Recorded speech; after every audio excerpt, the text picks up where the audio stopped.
Donc, on va faire trois temps. Le premier temps va être guidé par Patrice. D'abord, Annie-Claude et Patrice, parce qu'Annie-Claude, je crois que c'est toi qui vas démarrer. Voilà, avec une lecture, si je me souviens bien. Oui. Puis un temps méditatif proposé par Patrice. Ensuite, probablement que Mira nous aura rejoint. Elle a très peu de temps, donc elle interviendrait dans un deuxième temps. Et puis, à nouveau, en nous proposant un temps de présentation, un texte qu'elle a préparé et une méditation. Et puis ensuite, Abdelkader. Allez, et Annie-Claude, si ça te va. Alors, nous avons là la responsabilité de parler de la création pour les catholiques, mais elle se rapporte à la Bible. La Bible n'est pas un livre scientifique, hein, c'est un livre symbolique, et surtout, ce n'est pas un livre, ce sont des livres. Et ces livres, qui ont été sédimentés par le peuple juif au fil du temps, sont traversés par des courants d'écriture.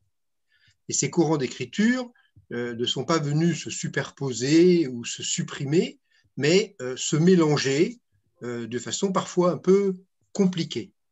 Et alors, plutôt que de vous parler de la façon des catholiques de voir la création, sur ce point, si certains d'entre vous sont intéressés, je vous renvoie à Laudato Si. Je ne sais pas comment le mettre pour que ça soit lisible. Et le deuxième chapitre s'appelle « L'évangile de la création ». Il y a une vingtaine de pages. Ceux qui sont intéressés par la vision proprement catholique trouveront vraiment l'essentiel. Et donc, plutôt que de vous en parler, ce qu'on vous propose, c'est de vous lire les 2 premiers versets de la Genèse de la Bible. Ça tient dans le temps, hein, on a répété avec Annie-Claude. Et donc, le premier verset, c'est ce que l'on appelle la tradition sacerdotale, et vous verrez la façon particulière dont est présentée la création de l'univers et du monde. La création. Lorsque Dieu commença la création du ciel et de la terre était déserte et vide, et la ténèbre à la surface de l'abîme. Le souffle de Dieu planait à la surface des eaux. Et Dieu dit, que la lumière soit, et la lumière fut. Dieu vit que la lumière était bonne. Dieu sépara la lumière de la ténèbre. Dieu appela la lumière jour, et la ténèbre, il l'appela nuit. Il y eut un soir, il y eut un matin, premier jour. Dieu dit, qu'il y ait un firmament au milieu des eaux et qui sépare les eaux d'avec les eaux. Dieu fit le firmament et il sépara les eaux inférieures au firmament d'avec les eaux supérieures. Il en fut ainsi. Dieu appela le firmament ciel. Il y eut un soir, il y eut un matin, deuxième jour. Dieu dit, que les eaux inférieures au ciel s'amassent en un seul lieu et que le continent paraisse. Il en fut ainsi. Dieu appela terre le continent, il appela mer l'amas des eaux. Dieu vit que cela était bon. Dieu dit, que la terre se couvre de verdure, d'herbes qui rend féconde sa semence, d'arbres fruitiers qui, selon leur espèce, portent sur terre des fruits, ayant eux-mêmes leur semence. Il en fut ainsi. La terre produisit de la verdure, de l'herbe qui rend féconde sa semence selon son espèce, des arbres qui portent des fruits, ayant eux-mêmes leur semence selon leur espèce. Dieu vit que cela était bon. Il y eut un soir, il y eut un matin, troisième jour. Dieu dit qu'il y ait des luminaires au firmament du ciel pour séparer le jour de la nuit, qui servent de signe tant pour les fêtes que pour les jours et les années, et qui servent de luminaires au firmament du ciel pour illuminer la terre. Il en fut ainsi. Dieu fit 2 grands luminaires, le grand luminaire pour présider le jour, le petit pour présider la nuit et les étoiles. Dieu les établit dans le firmament du ciel pour illuminer la terre, pour présider au jour et à la nuit et séparer la lumière de la ténèbre. Dieu vit que cela était bon. Il y eut un soir, il y eut un matin, quatrième jour. Dieu dit que les eaux grouillent de bestioles vivantes et que l'oiseau vole au-dessus de la terre face au firmament du ciel. Dieu créa les grands monstres marins, tous les êtres vivants et remuants selon leur espèce, dont grouillèrent les eaux et tout oiseau ailé selon son espèce. Dieu vit que cela était bon.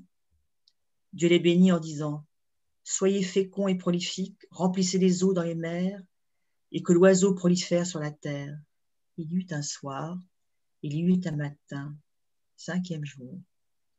Dieu dit que la terre produise des êtres vivants selon leur espèce, bestiaux, petites bêtes et bêtes sauvages selon leur espèce. Il en fut ainsi.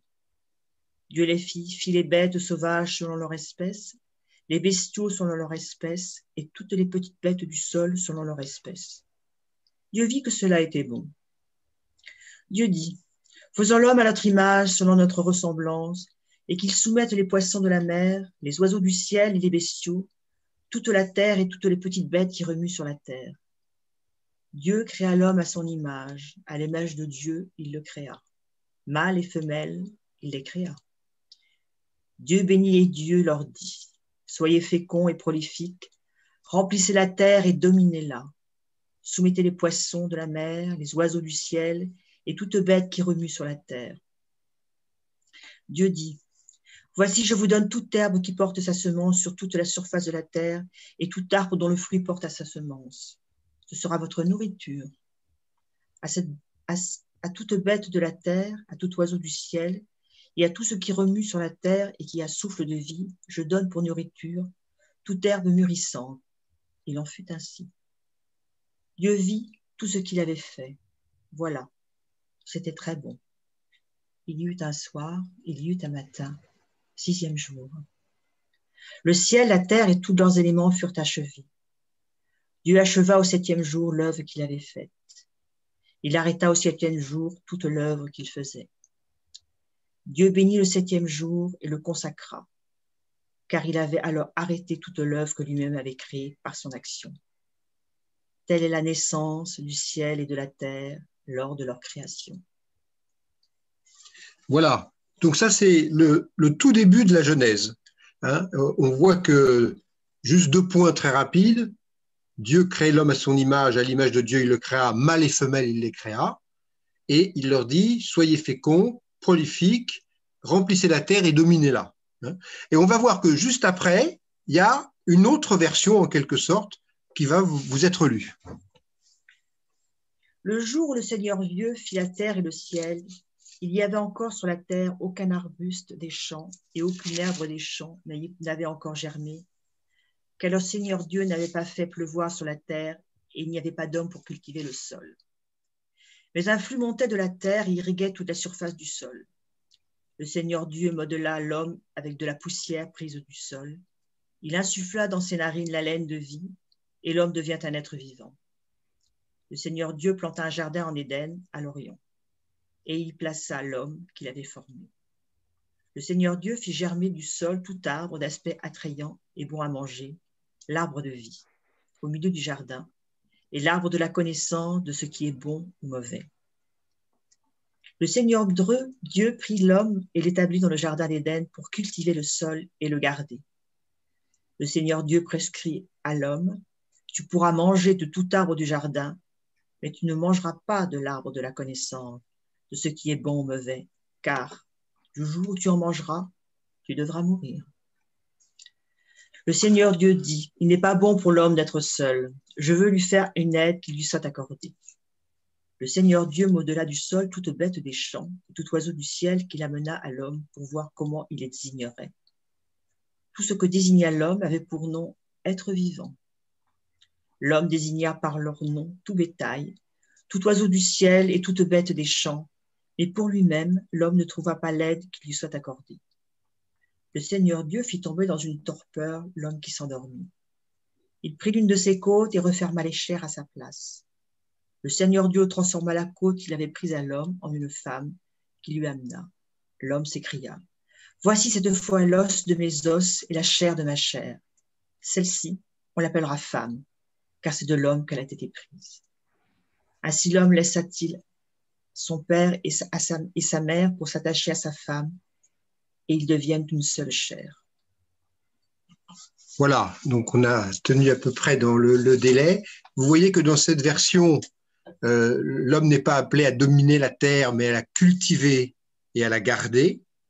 Et le phénomène de la création de l'homme et de la femme n'est pas du tout celui qui est dans la première version. Voilà. Donc, on dépose ces éléments devant vous, ces deux versions qui existent et qui ne sont pas exactement compatibles. Donc, on passe à la partie méditation. Alors, je vais donner ma montre à Annie-Claude pour qu'elle m'arrête au bout de quelques minutes. Qu'est-ce qu'on dit? 7-8 minutes? Si ça te va, Patrice, oui. Oui, d'accord. On est dans ces eaux-là. Ok. Donc, pour moi, le thème de la création est vraiment essentiel. Et le matin, quand je me lève, je fais le signe de croix qui commence par « Au nom du Père, du Fils, du Saint-Esprit, Amen ». Et le fait de dire « Au nom du Père » me met au matin dans la relation d'une créature par rapport à son créateur. Donc, c'est absolument essentiel. Et ensuite, je vais me livrer un peu à vous à cette démarche un peu impudique de faire ma prière en quelque sorte du matin, parce que j'ai trouvé que c'était peut-être à travers le premier verset, enfin, ce verset que je chantonne, qui est toujours le même, je pense que je suis au cœur de cette méditation autour de la création. Voilà.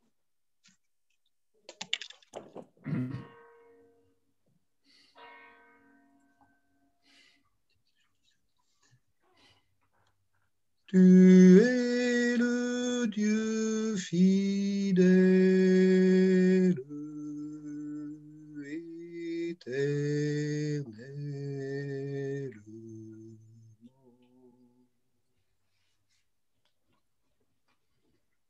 Tu es le Dieu fidèle,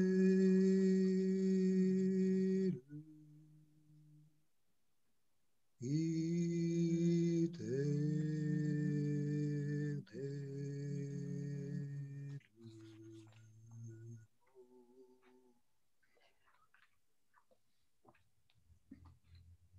Tu es le Dieu fidèle.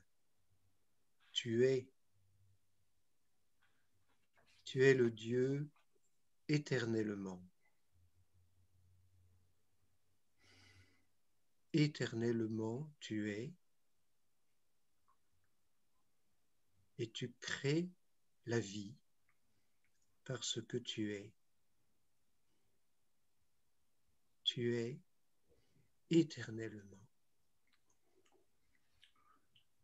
Et si moi, dans mes journées, parfois, je m'éloigne, si parfois ma vie m'éloigne de toi, je sais, mon Dieu, que tu es là et qu'il me suffit de revenir vers toi. Et tu es, et dans cet acte-là, tu crées le monde. Tu ne l'as pas simplement créé un jour, tu n'as pas simplement ouvert une bulle de temps dans laquelle tout l'univers trouve sa place, mais tu le crées chaque jour. Tu le crées à l'instant où je parle. Le monde, l'univers tient par ta volonté. Tu es le Dieu fidèle, éternellement. Et tout est créé en toi. Et chacun de nous, humains, hommes et femmes, nous sommes créés par toi. Et c'est dans cet amour que nous trouvons notre dignité et notre égale dignité. Tu nous crées frères et sœurs parce que nous avons un Père. Et que cet élan d'amour qui irradie l'univers nous irradie également. Et nous faisons partie de cet univers et de cette fabuleuse diversité de l'univers. Diversité qui fait que nous pouvons être blancs, noirs ou jaunes, petits ou gros, bien portants ou malades, mais que nous sommes tous tes enfants.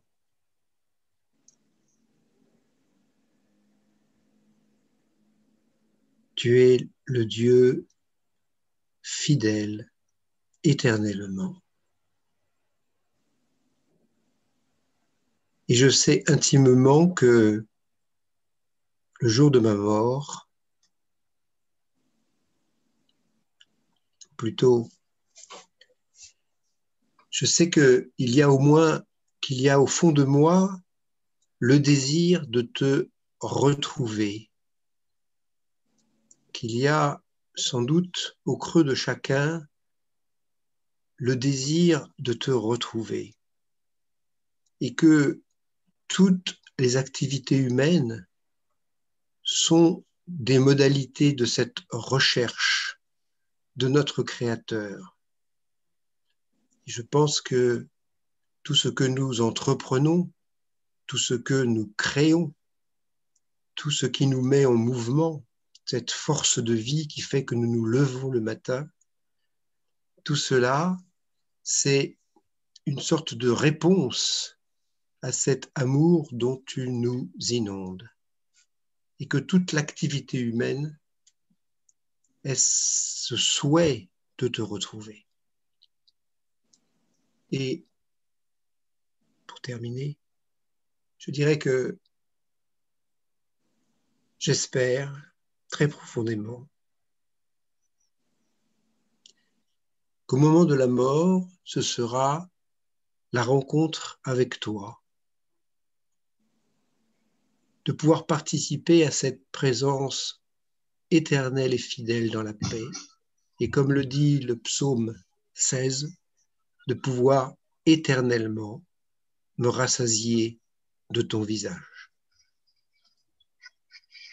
Tu es le Dieu fidèle, éternel.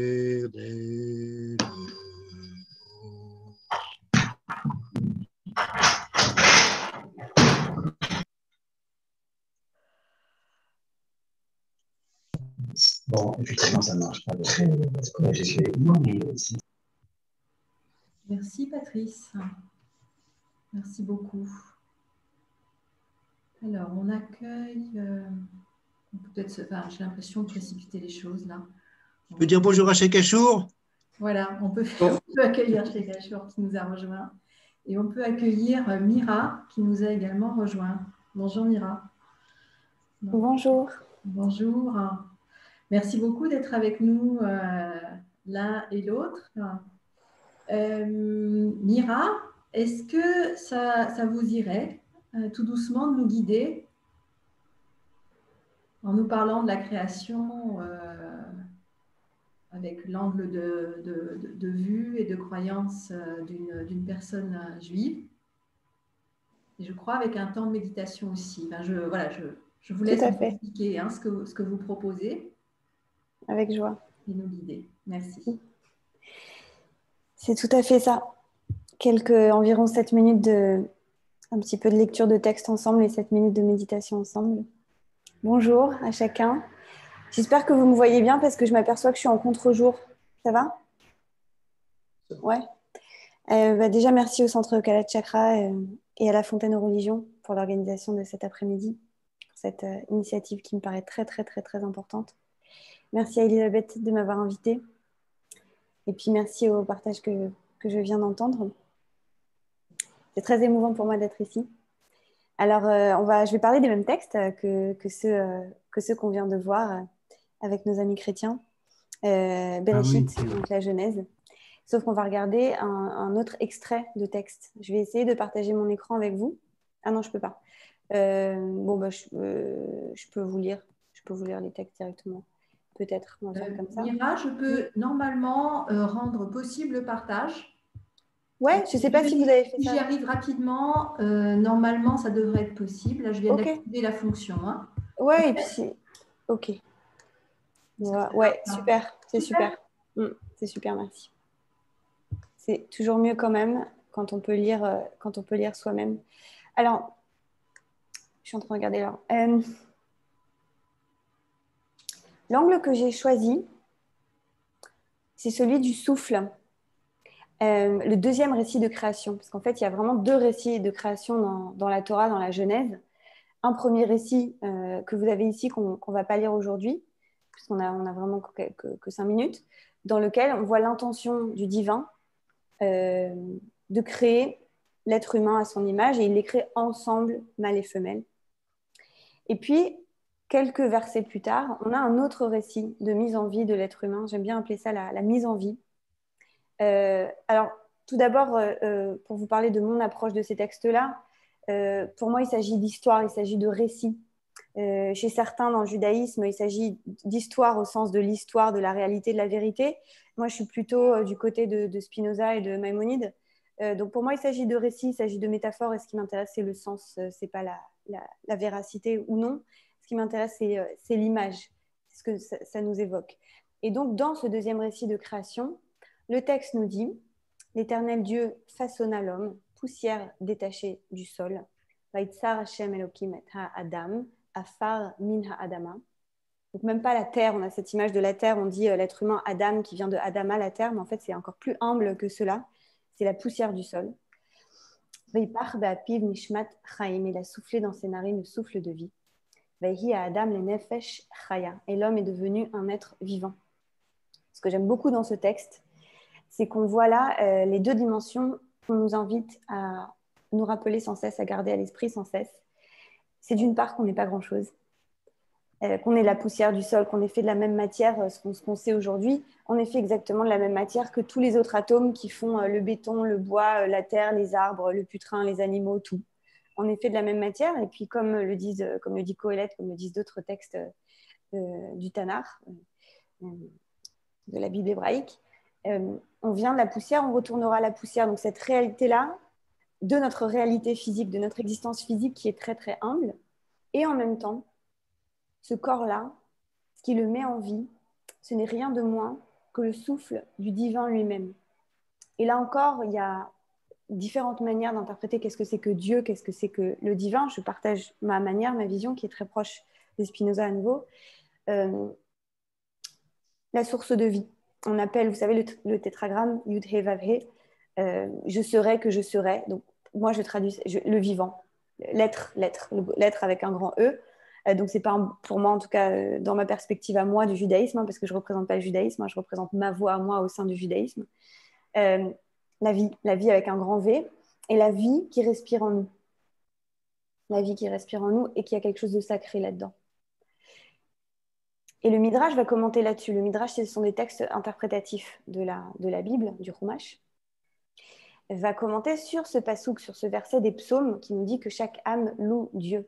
Kol haneshama tehalel ya. Alléluia. Que chaque âme loue Dieu, mais en fait c'est intéressant parce que Kol haneshama, c'est pas seulement chaque âme, c'est Kol haneshama, toute l'âme tout entière. Cette notion-là que c'est l'être tout entier qui va louer la vie, le divin. Et le Midrash, donc ce texte interprétatif, nous dit, je passe directement au deuxième texte, qu'à chaque respiration, le kol neshama veneshama, à chaque respiration qu'il prend, l'homme doit louer son créateur. Et il dit, pourquoi donc? Ils disent, ben voilà, parce qu'en reprenant les Teilim, on va dire, Kol haneshama tehalel ya, kol haneshima tehalel ya. Toute l'âme louera Dieu, toute la respiration louera Dieu. Pour moi, ce texte est très, très, très, très puissant.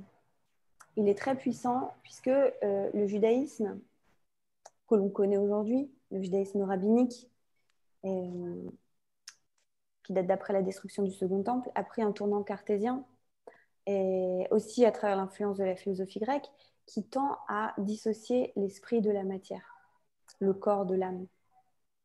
Or, au plus profond de la tradition juive, cette intimité phonétique dans les mots entre neshama et neshima, entre l'âme et la respiration, pointe sur cette intimité-là qu'il y a entre notre âme et notre souffle, entre l'âme et le corps.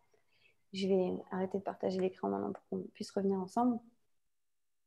Et cette intimité-là, elle va un pas plus loin lorsqu'on utilise un autre mot hébraïque pour désigner la respiration, le souffle, qui est ruach.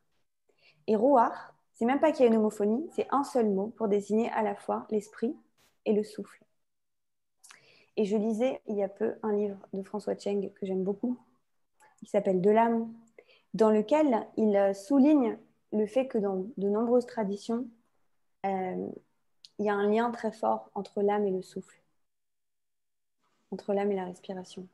Donc voilà ce que je voulais partager avec vous aujourd'hui, du point de vue de la perspective juive, une invitation que je renouvelle sans cesse, que je me renouvelle et que je partage autant que je peux, à se revivre dans notre entièreté. En hébreu, on dit dans notre shlemut, être shalem, être entier. Aujourd'hui, on utilise souvent le mot holistique. Et pour moi, c'est vraiment ça. C'est-à-dire que quand on se connecte à notre corps, quand on se connecte à notre souffle, on se connecte à ce qu'il y a de plus sacré, on se connecte à l'âme. On se connecte littéralement au souffle du divin, quoi que veuille dire le divin pour nous. Et je vais nous inviter à faire cette méditation-là ensemble maintenant. Donc, je vous invite à vous installer confortablement si vous avez besoin de changer de posture. Et puis, je vous invite à... Moi, je vais parler de Dieu tel qu'il s'exprime dans le langage de ma religion, sachant que pour moi, ma religion n'est que le vêtement d'une culture humaine qui regarde le mystère absolu de l'existence et qui met des mots dessus, avec tout un bagage culturel. Mais je vous invite, chacun d'entre vous, quand on va parler de Dieu, du divin, à explorer ce que ça pourrait représenter avec votre Dieu à vous dans votre tradition. Le divin, tel que le traduit votre tradition, tel que le porte dans les vêtements de votre tradition. Je vais fermer les yeux et je vous invite à faire de même si vous avez envie. C'est une invitation que j'ai apprise très, très jeune de Saint-Exupéry. Quand il dit « l'essentiel est invisible pour les yeux », on ne voit bien qu'avec le cœur. Et il y a ce mouvement-là dans la méditation de fermer les yeux, de fermer le regard vers l'extérieur et de tourner le regard vers l'intérieur. On va prendre ensemble une belle inspiration. Une belle expiration.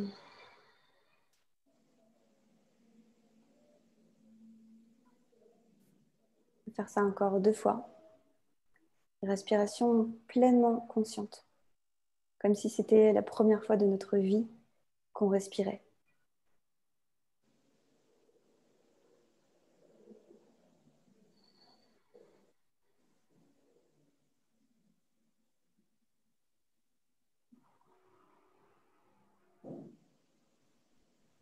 Encore une fois, une respiration vraiment profonde, pleine jusqu'au bout de l'inspire, jusqu'au bout de l'expire.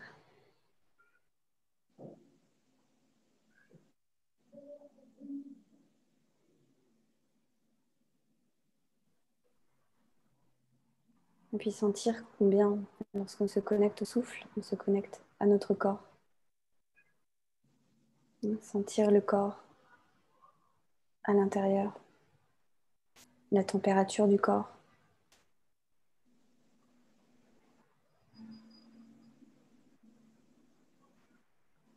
le battement du cœur.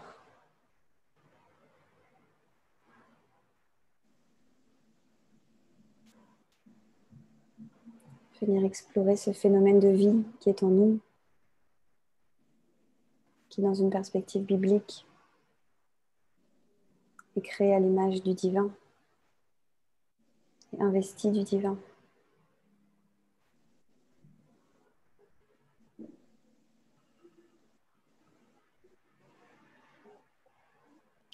Un moment pour regarder ce corps avec tout le respect qu'on lui doit.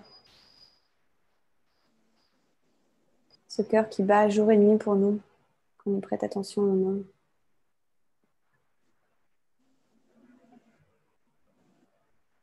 Ce système digestif et ses poumons qui fonctionnent, que l'on y pense ou non.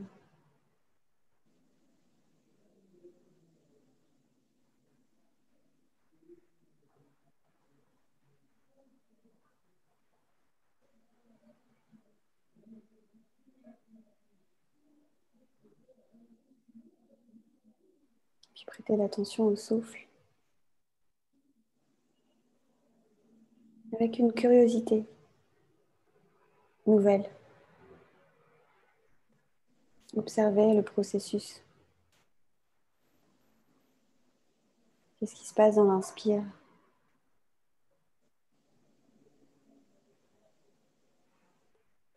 Qu'est-ce qui se passe dans l'expire?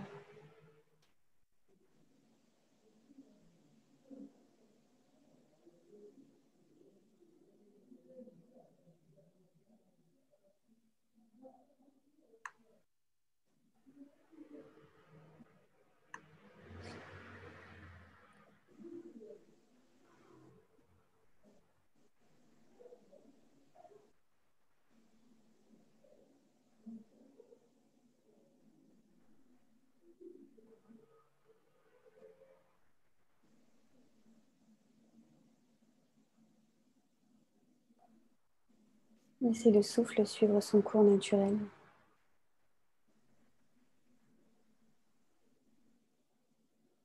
Et l'observer.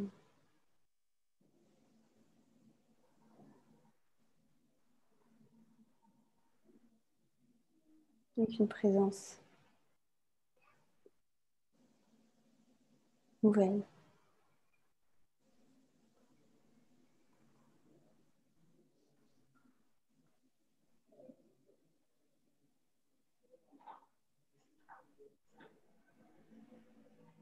Notez son rythme.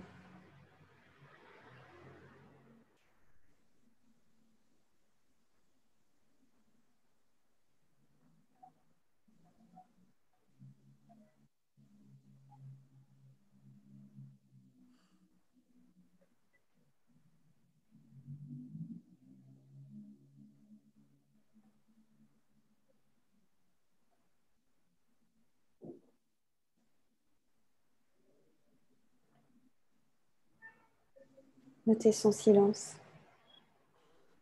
Le bruit léger qu'elle fait, la respiration.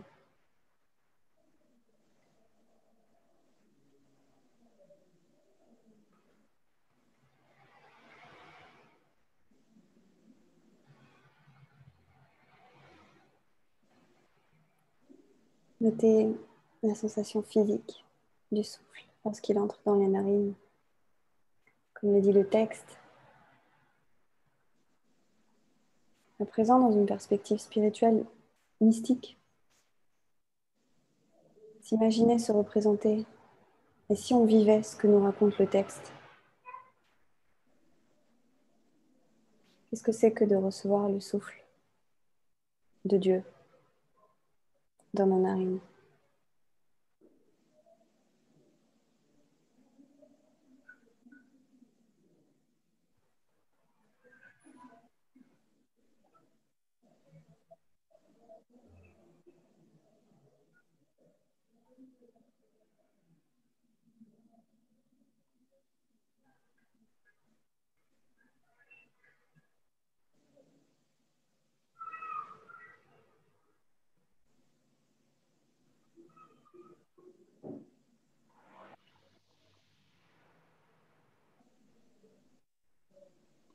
On a toujours l'impression que le moment mystique, le moment de la rencontre avec le divin, doit être un moment extraordinaire,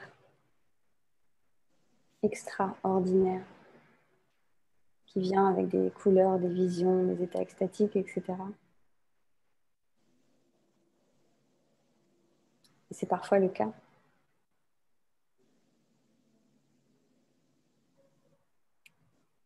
C'est à mon sens le moment mystique, l'expérience mystique ultime. On la vit à chaque instant. Chaque instant où l'on respire, qu'on le sache ou non, qu'on y soit présent ou non. On vit cette expérience mystique du point de vue de la Torah. De la mise en vie directement par Dieu qui se renouvelle en nous à chaque instant. Ce n'est pas une histoire figée dans un livre, c'est un mouvement qui se renouvelle non seulement pour chaque être humain, mais à chaque instant de la vie de l'être humain.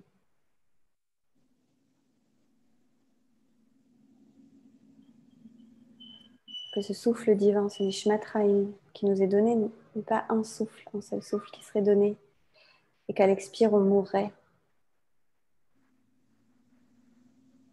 C'est un cycle perpétuel de renaissance, de petite mort, et de renaissance, et de fin, et de renouveau.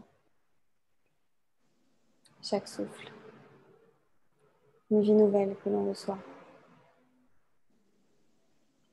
Et à chaque souffle, l'âme se renouvelle.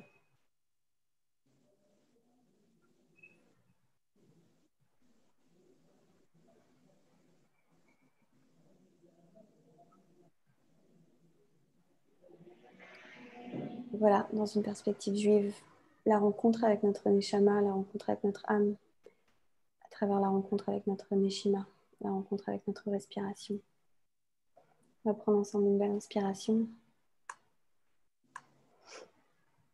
une belle expiration. Toda Rabba, merci beaucoup. Merci beaucoup, Mira. Merci. On peut justement s'autoriser peut-être encore quelques respirations pour doucement aller vers ce que nous propose Abdelkader. Abdelkader qui s'est reconnecté donc avec un autre compte qui apparaît comme Jean Carassus, mais c'est lui en fait. Voilà. Moi, je suis contente de voir que la connexion a pu fonctionner, enfin, que tu as trouvé une solution, Abdelkader. C'était un peu compliqué. Oui. Bonjour. Bonjour, Cheikh Achour. La création, je vous remercie tout d'abord pour cette réunion qui nous fait rencontre depuis longtemps. On n'a pas l'occasion de se voir. Alors, ça ramène la vie vraiment entre nous pour se voir et pour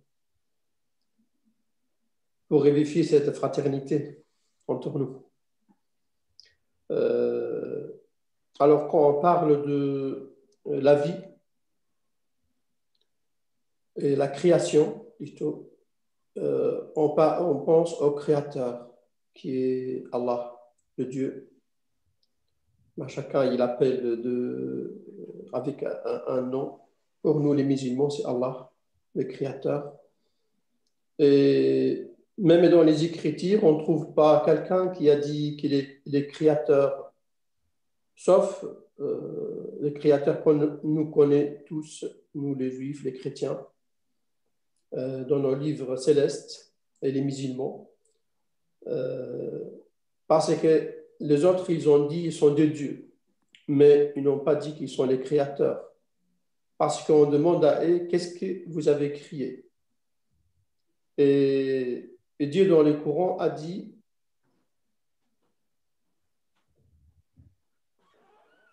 si que vous les appelez, ça veut dire comme Dieu, ne peuvent pas crier, même une mouche, même s'ils se rassemblent pour ça. Et si une mouche a pris de quelque chose, ils ne peuvent pas les récupérer. Ils sont faibles, aussi la mouche est faible. Et pourquoi Dieu a donné l'exemple d'une mouche? On dit que quand une mouche veut prendre quelque chose ou veut consommer quelque chose, alors elle injecte une matière pour dissoudre la matière qu'elle veut absorber. Puis elle absorbe. Et alors on ne peut jamais les récupérer. On ne peut jamais récupérer quelque chose qui a été pris par une mouche. Allah, le Créateur, il nous a dit, il nous a parlé d'une époque avant la création. Allah a dit dans Surat Al-Insan, l'homme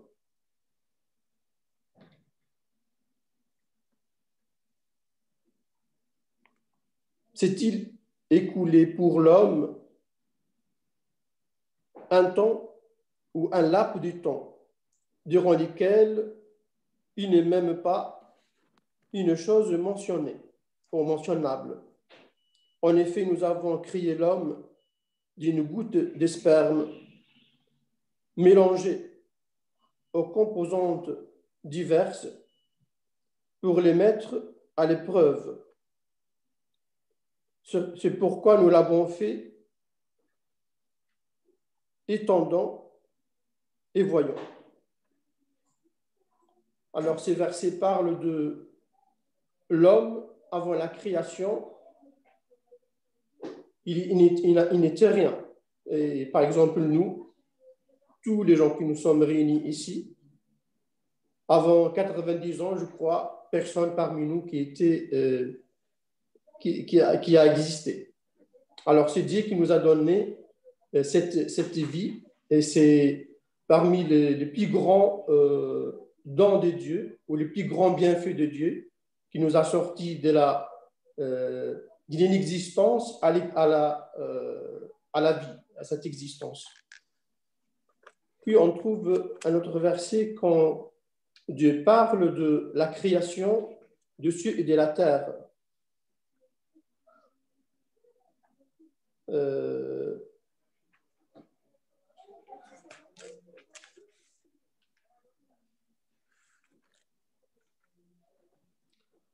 Allah a dit dans Surat Fussilat, ça veut dire le verset détaillé, dit: régnez-vous l'existence de celui qui a créé la terre en 2 jours. Il lui a donné, et lui donnez-vous des égaux, ça veut dire au Dieu. Tel est le Seigneur de l'univers. Celui qui a fermement fixé des montagnes au-dessus d'elle, de la terre, la bénit. Il lui assigna ses ressources alimentaires en 4 jours d'égal.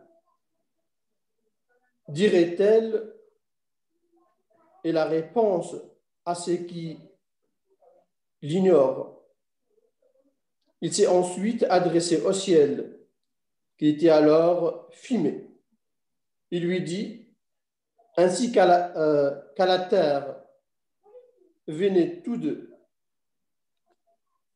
bon gré et mal gré, tous deux dire: nous venons obéissants. Il décréta d'en faire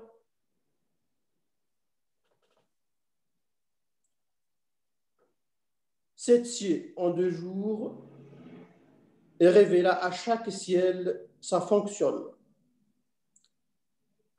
Et nous avons décoré les ciels les plus proches de lampes, étoiles,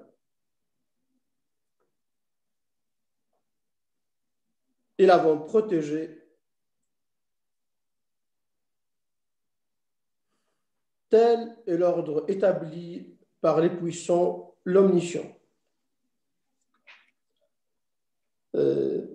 Quand Dieu parle de la création dans un jour, le jour auprès de Dieu, il nous a parlé de ce jour qu'un jour auprès de Dieu, c'est comme 1000 ans auprès vous. Ça veut dire, quand on compte 1000 ans chez nous, c'est un jour auprès de Dieu.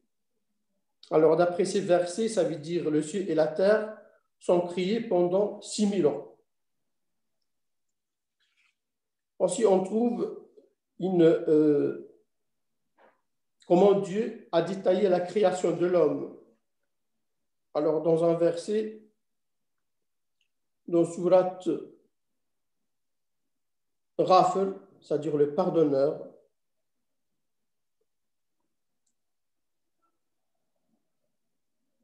dit, il m'a été interdit une fois que les preuves me sont venues de mon Seigneur d'adorer ce qui vous invoquez en dehors d'Allah. Il m'a été ordonné de me soumettre au Seigneur de l'univers. Celui qui vous a créé de terre, puis d'une goutte sperme, puis d'une adhérence, puis il vous fait sortir petit enfant, puis qu'ensuite vous atteignez votre maturité et qu'ensuite vous deveniez vieux. Certains parmi vous meurent plus tôt. Et pour que vous atteigniez un terme fixé afin que vous raisonniez. Il y a un verset qui détaille la création de l'homme plus que ça.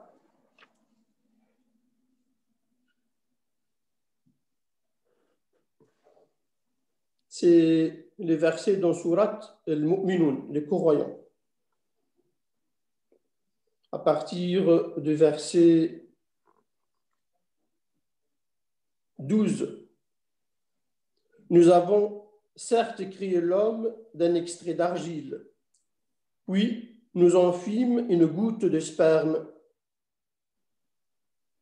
dans un reposoir solide. Ensuite, nous avons fait des spermes une adhérence. Et de l'adhérence, nous avons créé un embryon. Puis de cet embryon, nous avons créé des os et nous avons revêté les os de chair. Ensuite, nous l'avons transformé à une toute autre création. Gloire à Allah, le meilleur des créateurs.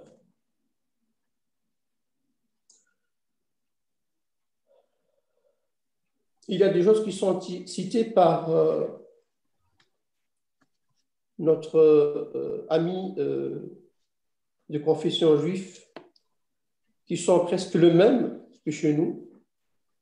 Quand Allah a dit, quand Allah a révélé aux anges que je vais créer un homme, quand je le crée et je souffle dans son âme de mon âme, alors prosterne à lui.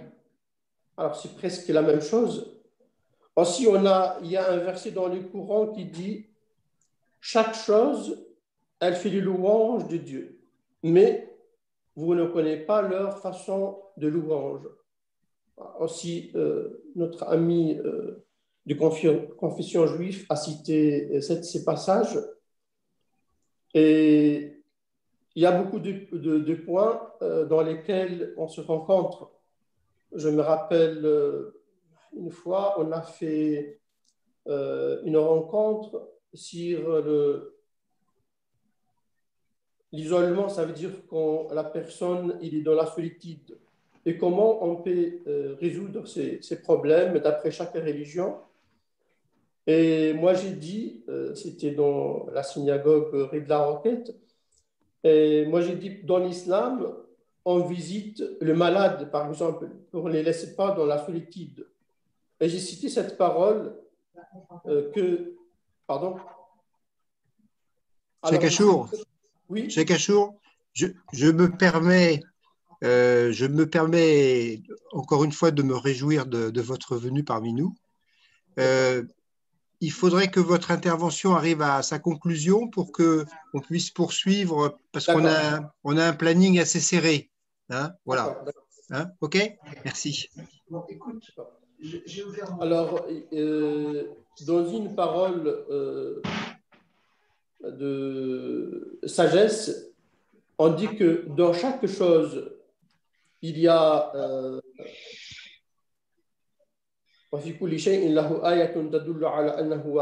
dans chaque chose, il y a un verset qui montre qu'il est unique.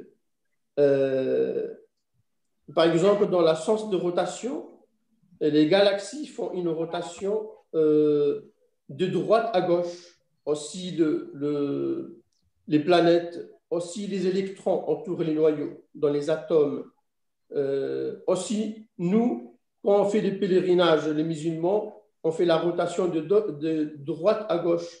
Même les gens qui font les footings, qui courent dans les stades, ils courent de droite à gauche. C'est-à-dire la sens de rotation de l'univers est les mêmes qui montrent que le Dieu est unique. Voilà. Okay. Et Dieu a dit, dans vous-même, vous n'observez pas. Ça veut dire, si on médite dans notre corps, on trouve beaucoup de choses qui montrent la puissance de Dieu. Par exemple, si on fait une analyse des sons, on trouve des taux de chaque matière, un taux de haut, un taux de bas. Si on dépasse les taux de haut, alors on a un problème. Si on dépasse les taux de bas, on a un problème. Qui a réglé ces taux chez presque 8 milliards d'hommes sur Terre, s'il n'y a pas un créateur qui a la puissance, qui a la sagesse, qui a la science. OK. Voilà. Merci, Cheikh Achour, de votre intervention, hein, qui nous montre la vision musulmane, hein, que vous portez. Et donc, on va continuer, et puis je laisse Isabelle reprendre le fil. Hein. Merci beaucoup.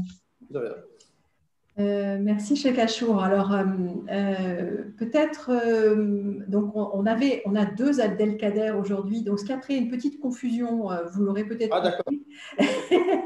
Donc, on a Cheikh Achour qu'on remercie, effectivement, et on est vraiment content que vous ayez pu nous rejoindre. Et puis, on a Abdelkader Oukrid. Abdelkader, est-ce que tu peux, je ne sais pas, est-ce que ça t'irait peut-être de nous proposer, je ne sais pas si tu l'avais prévu, un volet peut-être plus méditatif autour de la tradition musulmane. Est-ce que ça a du sens pour toi? Qu'est-ce que tu peux nous proposer là? Bonjour à tous, bonjour à chacun de vous. Je suis ravi de vous voir déjà et qu'on puisse s'entendre. Effectivement, il y a eu une petite confusion. Il y a beaucoup de gens qui s'appellent Abdelkader et notre ami Achour s'est empressé de nous partager ce qu'il avait sur le cœur. Donc voici un autre Abdelkader qui était prévu pour parler. Mais alors je vais écourter, je vais dire juste quelques mots pour simplement donner une petite approche, mais vraiment très très brève. Et comme me le suggère Isabelle, peut-être une courte méditation à la suite. Et comme le demande Patrice, je serai très bref pour qu'on puisse tenir les horaires. Alors, voici juste un petit mot, mais donc je ne vais pas abonder sur la question de la création en islam, parce qu'il y a des centaines de versets qui en parlent dans de multiples sourates. Et je vais simplement donner une petite approche parmi d'autres. Et effectivement, la vision musulmane est très diverse. Simplement, la question de la création, très souvent dans le Coran, est liée à la vie quotidienne de la personne humaine, de la personne qui est imprégnée par la foi, et également à la question eschatologique, c'est-à-dire la question des fins dernières. Lorsqu'on parle de la création dans les versets, on comprend quels étaient les débuts, et le Coran est très, très mystérieux sur cette question, mais il est systématiquement dans les mêmes versets et dans les versets qui suivent, il y a systématiquement évocation des fins dernières en même temps. Donc la question du commencement et des commencements est toujours liée à la question des fins dernières, à la question eschatologique. Et quand la personne humaine, celui qui est imprégné par la foi, est invité à contempler les merveilles de la création, telles que Dieu a souhaité qu'il puisse les méditer et avoir un discernement là-dessus, il est aussitôt appelé à avoir une vision des fins dernières et avoir conscience de la question eschatologique et de la manière dont il va retrouver le compagnon suprême. Il est aussi très souvent question dans les versets qui parlent de la création, un lien presque indissociable entre le macrocosme et le microcosme.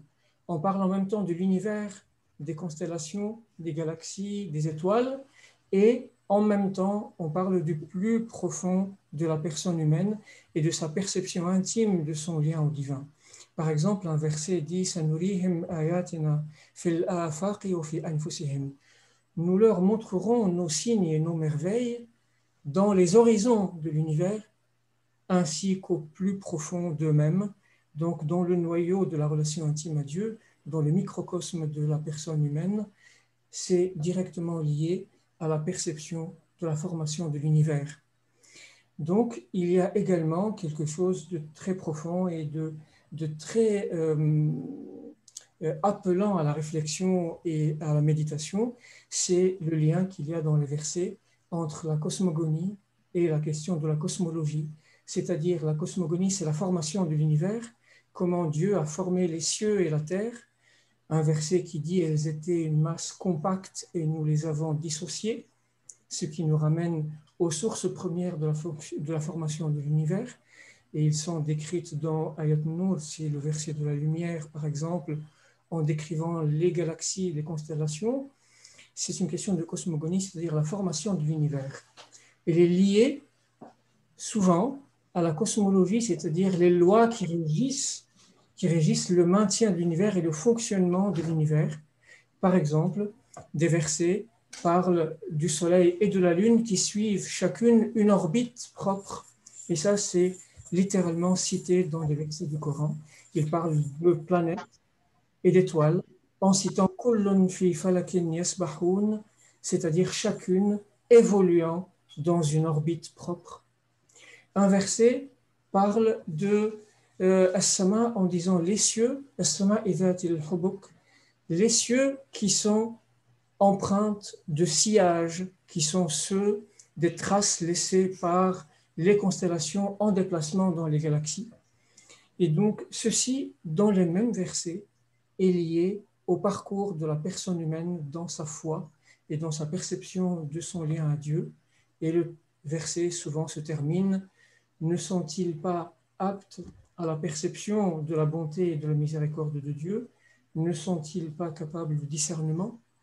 Donc, pour rappeler la personne humaine au discernement et à lier sa foi à son action, eh bien, la parabole et l'introduction du verset commencent par la cosmogonie, par la formation de l'univers, par les galaxies, les étoiles, la Lune qui est dans ses orbites, et également le Soleil, parce que contrairement à ce qu'on pourrait penser, à première approche, le Soleil n'est pas fixe.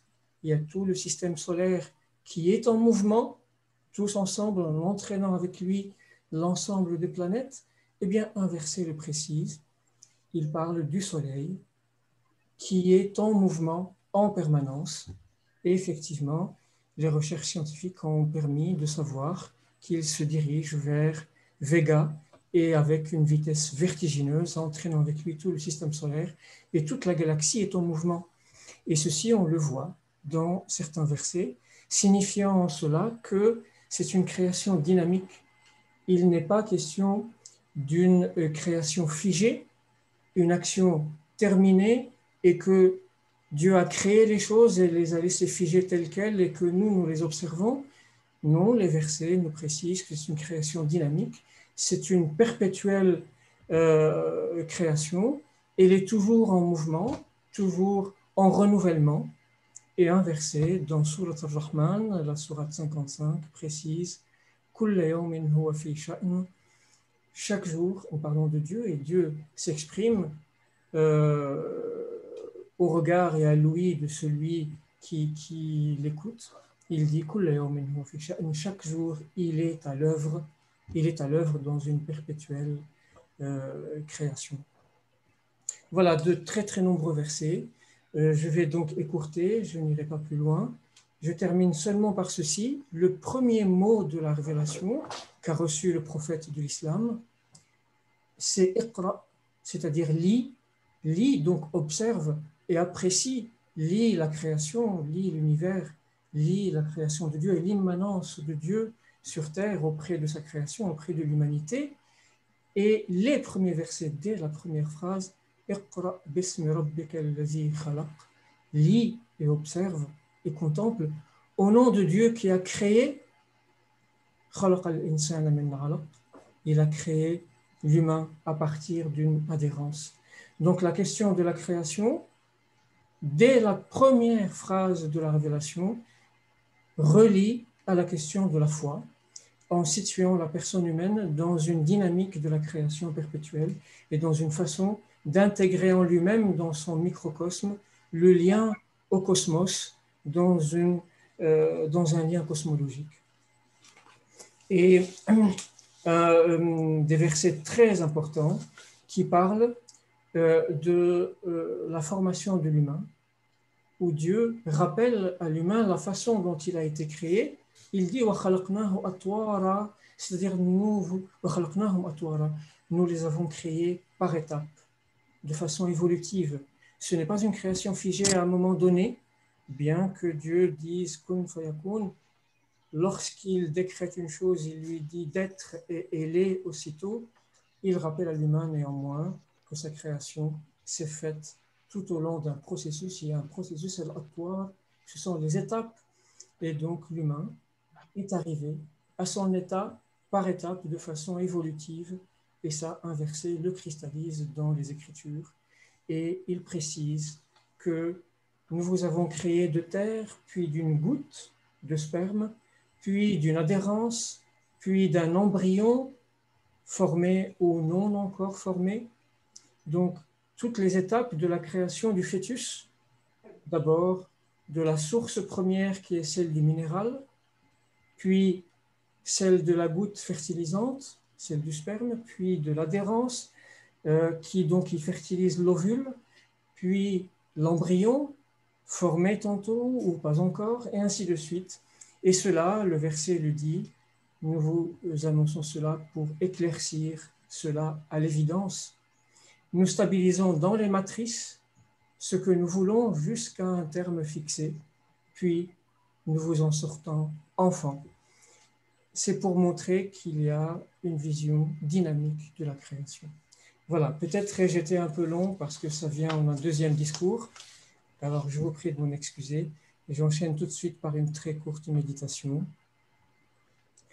Premièrement, par une invitation à une minute de silence avec introspection sur une question que je vous suggère. Quel est mon rapport à la création? Quel est mon rapport au cosmos? Dans ma prière, suis-je en lien avec tous les aspects de la création en tant que composante respectueuse de la création et de chaque composante de la vie humaine? Suis-je donc en lien avec cette perception et de quelle façon je conçois mon lien à la création? Voilà, je vous invite d'abord dans une petite première étape à une minute de silence en perception et en introspection par rapport à notre lien à la création et au cosmos.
Je vous remercie pour ce moment de retour sur soi, vers son être profond.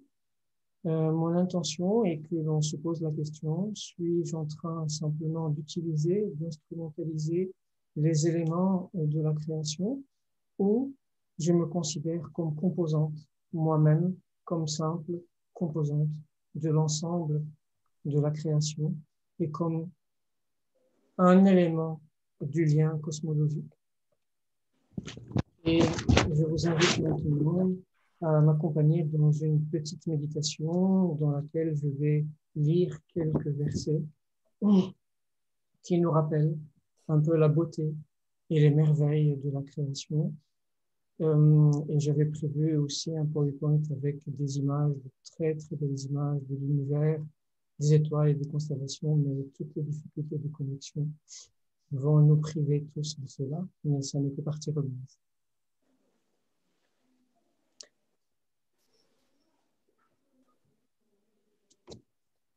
Dieu est la lumière des cieux et de la terre. Lumière sur lumière.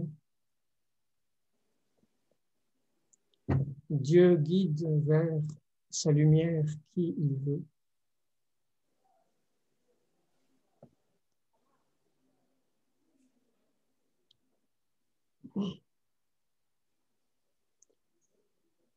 C'est lui qui a fait pour vous la nuit tel un vêtement et le sommeil un délassement, et établi le jour pour le mouvement.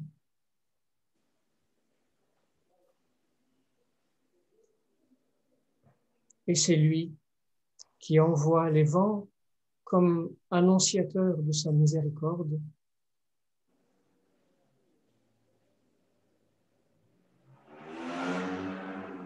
Nous vous avons fait parvenir du ciel une eau pure et vive.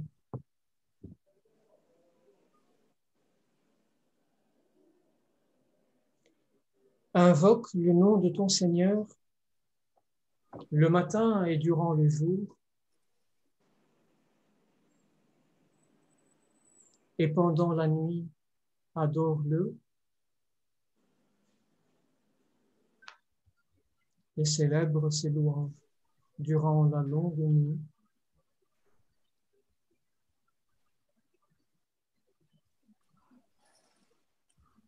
C'est à Dieu qu'appartiennent l'Orient et l'Occident, où que vous vous tourniez. Là est la face de Dieu.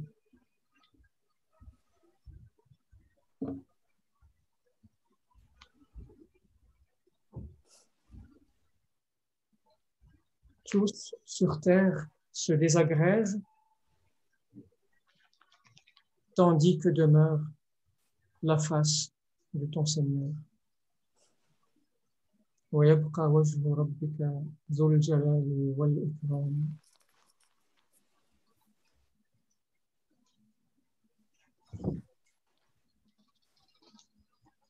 Je termine par juste un dernier mot et un verset très profond, très mystérieux, où Dieu dit, en parlant de l'univers, de sa nature, de ses aspects, il dit wa inna lamusi'un, ce qui veut dire que nous ne cessons de l'étendre. Ceci déjà au 7e siècle, il était question de l'univers qui n'était pas figé, ni limité, ni délimité, et qu'il était en perpétuelle extension. Ici, au 21e siècle, nous disons que l'univers est en extension. Eh bien, les musulmans ont été appelés à méditer cette question dès la 2e décennie du 7e siècle. Je vous remercie et bien désolé pour ces deux discours consécutifs. Merci à chacun de vous. Isabelle, c'est à toi. Merci Abdelkader. Merci du coup aux deux Abdelkader et merci du coup à toi d'avoir rebondi un peu de manière impromptue. Par rapport justement à la manière dont on a eu ce léger malentendu, on va vous proposer de moduler un tout petit peu la suite. Donc, normalement, à ce stade-là, on avait un temps de discussion, puis une pause. Voilà la proposition que l'on vous fait. On va faire une très, très brève pause pendant laquelle, je l'ordre d'une minute ou deux, pendant laquelle on vous propose de rester en ligne de telle manière que ça soit beaucoup plus fluide. De manière qu'après, très rapidement, on passe à l'atelier, si elle est d'accord, et du coup, je la regarde parce que je n'ai pas eu le temps de, de l'appeler. Virginie, est-ce que ça serait OK pour faire assez rapidement la transition vers l'atelier qui nous permettrait d'avoir aussi, du coup, un espace de discussion et de partage aussi sur ce qu'on a vécu? Ça serait en tout cas ma proposition si ça fonctionne, Virginie. Virginie, c'est possible d'avoir le micro? Micro. Oui, en fait, moi, je vais me focaliser sur le respect, le rôle du respect par rapport à ces sensibilités différentes, ces visions différentes, les difficultés que cela peut avoir. Et donc, je vais faire une méditation qui va nous permettre d'explorer les difficultés qu'on peut avoir et aussi comment le fait de se sentir respecté dans notre vision, de ne pas se sentir respecté peut nous affecter et affecter nos pensées, nos paroles, nos actes. Et là, ce que j'entends, c'est que tu voudrais aussi que dans l'espace de discussion qui suivra cette méditation, chacun puisse parler de ce qu'il a vécu en entendant ces différentes visions, c'est ça? Parce que moi, j'avais des questions un peu spécifiques, mais bon, c'est aussi un moment de partage. Si je comprends bien, on mêlerait les deux. Est-ce que ça serait possible de garder l'objectif que tu proposais, mais également que ce soit si nécessaire et en fonction naturellement de besoins pour chacun, de pouvoir aussi relier avec ce qu'on a vécu? Est-ce que c'est jouable? D'accord. Ben, écoute, je vais faire de mon mieux. On essaye? D'accord. Voilà. Je vais faire de mon mieux et pour relier ça aussi à ce qu'on a entendu. Donc, je vais faire de mon mieux. D'accord? Merci Virginie. Donc, on peut se donner… Est-ce qu'on se donne une minute ou deux quand même de transition? Oui. Moi, je pense qu'on peut se donner 5 minutes parce qu'il peut y avoir des petites pauses techniques, donc on n'est pas quand même très en retard. Donc, simplement un espace de respiration. Je pense que c'est raisonnable. Il est 17h01, ça nous fait simplement 5 minutes d'écart sur le timing. Je ne pense pas que ce soit un problème. Voilà. Donc, donc faisons ça. Oui, Brigitte, je vois une main levée. Oui, oui. Je voulais juste faire une petite intervention par rapport aux deux interventions qu'on a eues avec Cher Achour et Abdelkader Oukrid. C'était intéressant parce qu'en fait, c'était le même sujet, mais présenté de manière différente. Il y a une chose qui m'a beaucoup frappée et qui pourrait peut-être être alors je pense que Cher Achour est déconnecté, mais une chose qui m'a beaucoup frappée dans les deux et qui pourrait être un sujet, c'est la conception de la femme dans le Coran, puisqu'il est parlé du sperme, il est parlé de l'adhérence, il est parlé du souffle de vie, mais à aucun moment il est parlé de la femme. J'ai entendu ovule, moi, mais peut-être que j'ai construit. Oui, ovule aussi, mais voilà. Mais, alors, on va peut-être, Brigitte… Voilà, c'était juste voilà. Mais Virginie oui, moi je vais pouvoir rebondir. Virginie peut l'aborder, hein. Oui. Je vais pouvoir rebondir là-dessus par rapport à justement ces différentes visions et peut-être ce qui vous surprend ou ce qui vous parle particulièrement. Donc, on va avoir l'occasion ensuite dans les échanges d'en parler. Mais c'est intéressant qu'on ait eu les deux interventions. Oui, effectivement. Merci Brigitte. Donc, on se dit, allez, 5 minutes de pause, soyons 5 minutes. Et commençons par le respect de nous-mêmes. Donc, à 17h08, on se retrouve présents ensemble pour le guidage par Virginie, à la fois d'une méditation dans un premier temps et ensuite de l'atelier d'échange sur le respect. D'accord. OK. Merci beaucoup. Allez, 17h08. À très bientôt. Au revoir Mira peut-être. Je ne sais pas si Mira reste avec nous. Voilà, Malheureusement, non, je ne pouvais Voilà. pas participer à toute la journée aujourd'hui, juste pour cette session. Ça marche. Ouais. Merci J'aurais été beaucoup. là si la discussion elle avait été à la fin de cette session, mais il faut que j'y retourne. C'est ce qu'on avait compris, hein. Merci en tout Ouais. cas d'avoir été avec nous, hein. Merci beaucoup Merci de beaucoup, l'invitation Mira. encore. Merci. Merci à chacun. Merci à chacun. Au revoir. Au revoir. Très bien. Alors, hop.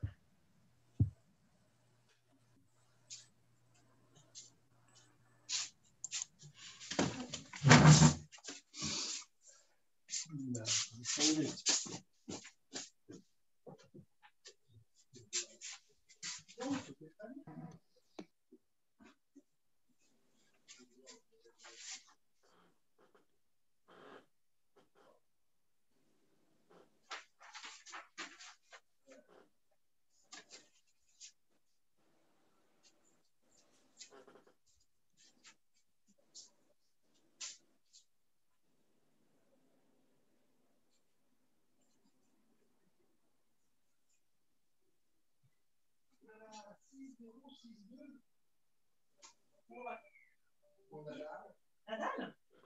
C'est la femme de Nadal? Non, c'est lui qui mène. C'est lui qui mène. C'est la femme du Djokovic.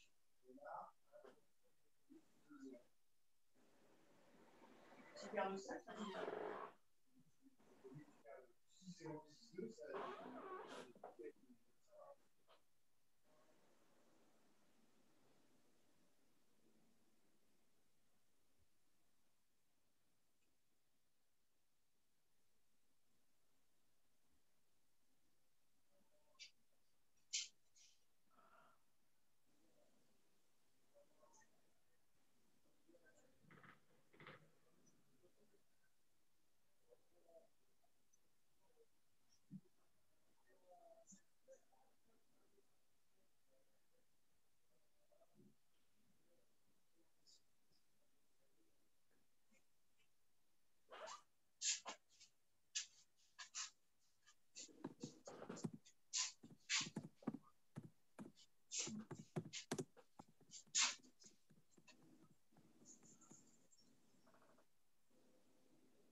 Il met tellement de temps à servir à chaque fois.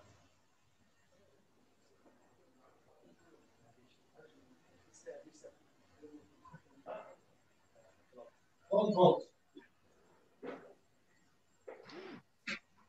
ça ne peut pas terminer dans 1 heure. Si l'autre se met à gagner. Si l'autre se met, on verra à la fin. Bon, ils sont tous là, revenus.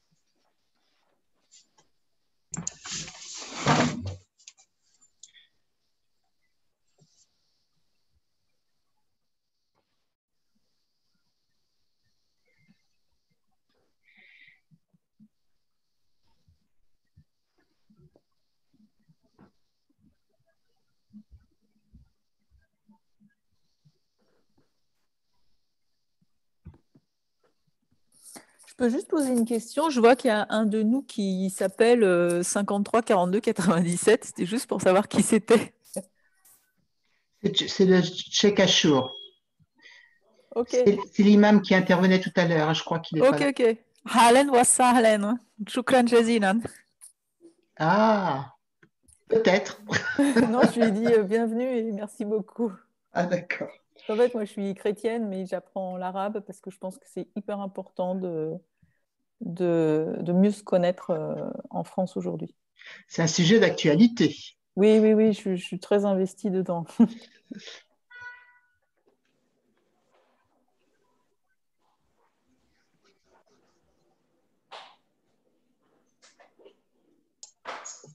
D'ailleurs, je trouve très intéressant ce petit jeu sur le nom d'Abdelkader, mais qui nous a permis d'entendre 2 versions. Moi, je trouve que c'est un enrichissement formidable et je me réjouis beaucoup de vous avoir entendus tous les 2. Voilà. 2 Abdelkader pour une soirée. Ça, c'est incroyable. Désolée, c'est moi qui ne suis pas l'heure. Bon, on est reparti. Où est Virginie? Ça y est, elle a changé de place sur les vignettes, je la vois. D'accord. Virginie, je peux te laisser la main. Tu me dis ce que je dois faire. D'accord. Techniquement, et voilà, je suis ton clavier. D'accord. Donc peut-être pendant le moment de la méditation, fermer les micros pour que tout le monde puisse se centrer sur son ressenti, son vécu et son expérience intérieure. C'est plus facile. Mais bon, et après, s'il y a des bruits ou si c'est pas possible, on intégrera ça dans la méditation. On laissera de la place pour ce qui vient. Mais voilà, si c'est possible, peut-être fermer les micros. Voilà. Donc, eh bien, écoutez, moi, je suis ravie de partager avec vous ce moment. C'est une première pour moi, cette fontaine en religion, et c'est une expérience, je dirais, tout à fait intéressante, puisque l'objectif, c'était d'aller à la découverte des sensibilités de l'autre, d'affûter nos capacités d'écoute, de découvrir l'altérité, et je dirais qu'à travers ces différentes visions, eh bien, j'ai eu, en tous les cas, pour ma part, l'occasion d'apprécier nos différences et aussi de me connecter à ce qui me parlait moins, ce que je ressentais par rapport à ce qui était dit. Et je pense que maintenant, ce serait intéressant effectivement de voir ce que l'on respecte plus, ce qu'on a plus de mal à respecter, enfin de voir quel est le rôle du respect et des difficultés qu'on peut avoir à respecter les visions différentes. Voilà. Donc, ce que je vous propose, c'est de vous asseoir confortablement. Si vous êtes assis, de bien poser les pieds sur le sol.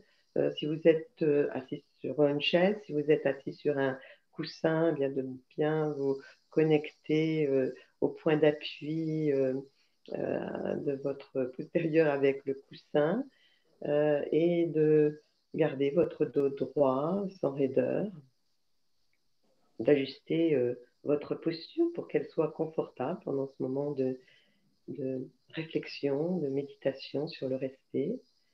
Et en commençant par prendre 3 grandes respirations, comme nous l'avons fait tout à l'heure. Et à l'inspiration, sentir l'air qui pénètre dans notre corps.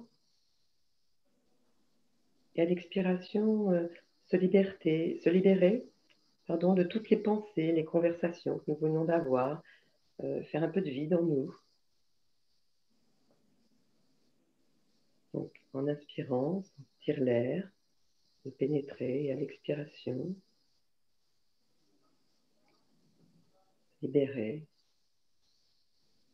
les pensées qui se présentent.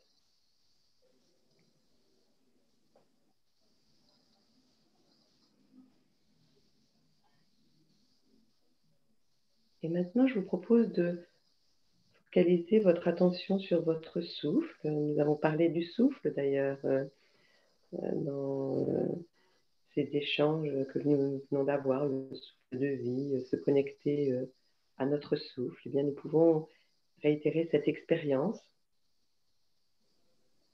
en portant notre attention sur notre souffle.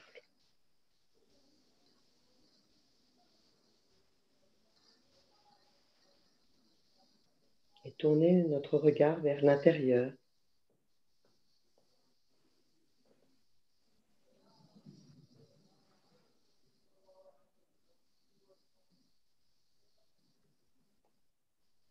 Prendre conscience des sensations à l'inspiration. L'air qui entre par nos narines, traverse notre gorge, pénètre nos poumons, gonfle notre abdomen, et puis les sensations de l'air qui quitte notre corps à l'expiration.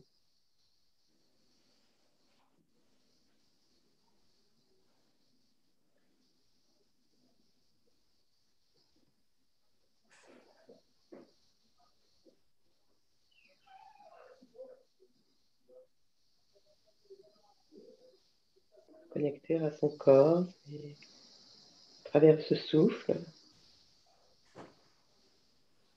peut-être aussi se connecter au divin en nous. On disait tout à l'heure Nam-nous dans la méditation.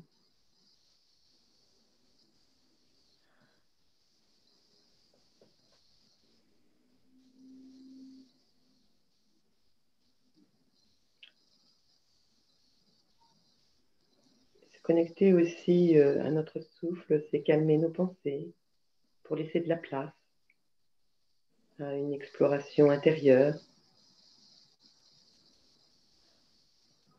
L'exploration maintenant de ce que veut dire le respect pour vous.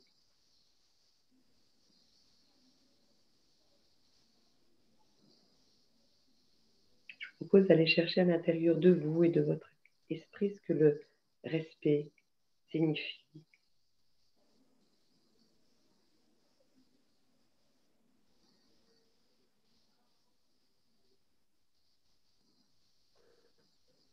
Vous pouvez d'ailleurs laisser le mot respect entrer en vous et se déposer tranquillement dans la présence de votre cœur.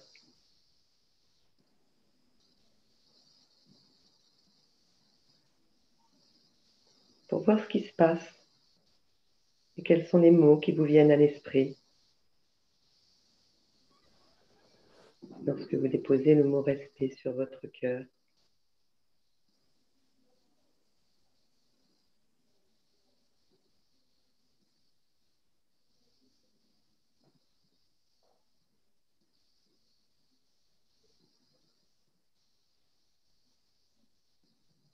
Quelles sont les pensées que vous associez au respect? Le respect des autres religions. Le respect d'autres manières de concevoir la création.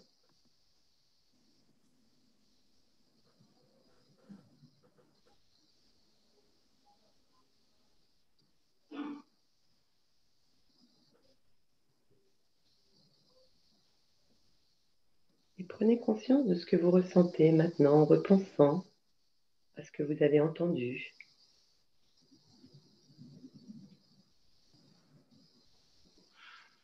Qui vous a peut-être particulièrement parlé.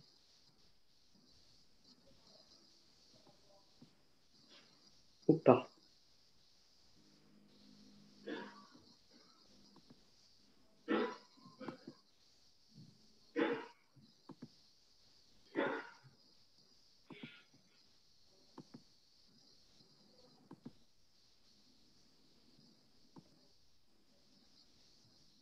Prendre conscience de ce qui vous a attiré dans ce que disaient les autres ou chacun des intervenants.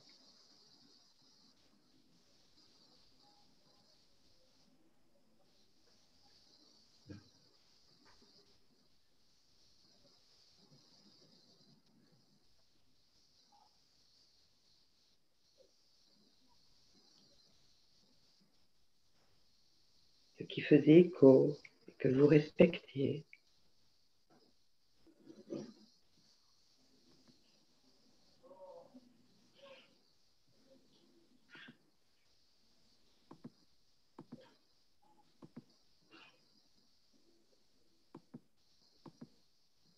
Et aussi ce qui faisait moins écho, qui vous a peut-être un peu agacé ou questionné.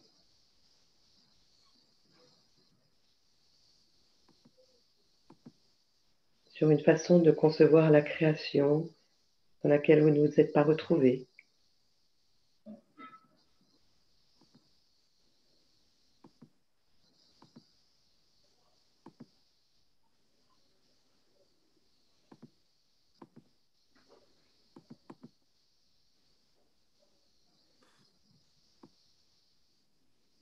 Qu'est-ce qui se manifeste dans votre esprit ici et maintenant?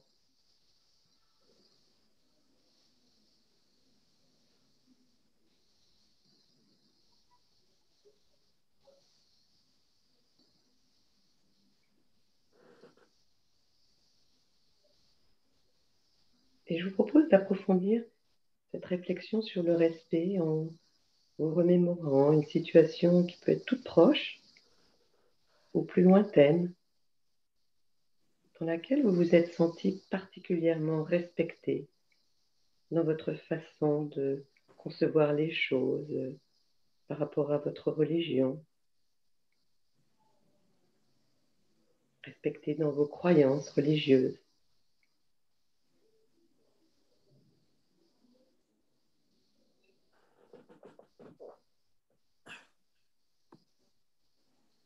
Quelle était la situation?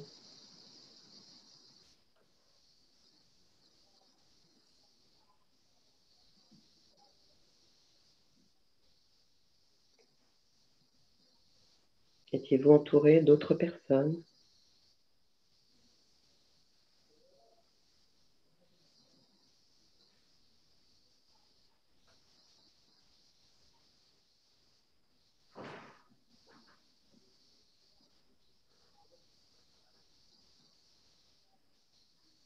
Qu'est-ce qui a fait que vous vous êtes senti respecté?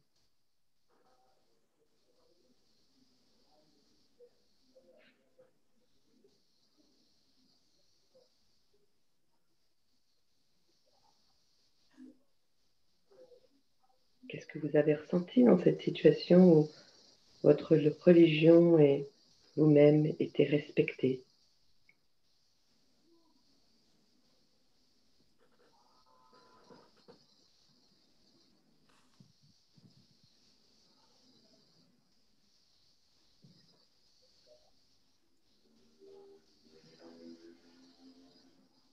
Quel effet cela a-t-il eu sur vous-même, peut-être aussi sur les autres?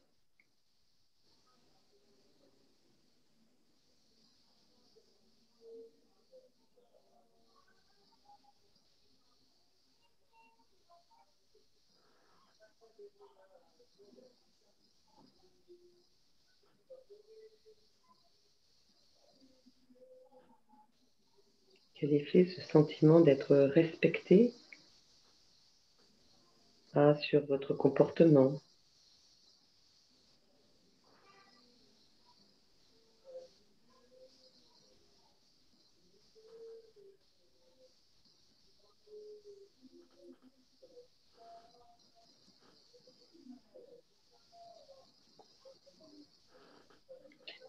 Et maintenant, pensez à une situation proche ou moins proche dans laquelle vous ne vous êtes pas senti respecté dans votre religion, dans vos croyances. Quelle était la situation?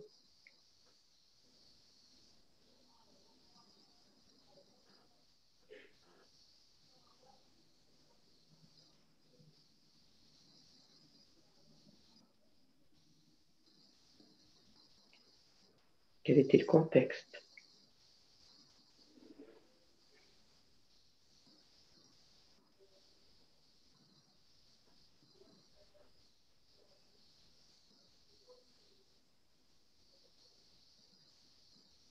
Étiez-vous entouré d'autres personnes?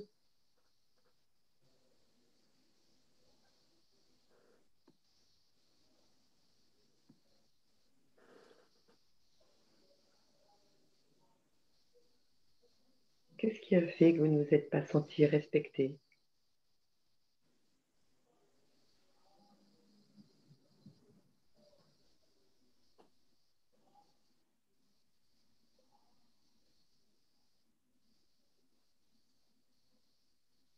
Qu'est-ce que vous avez ressenti?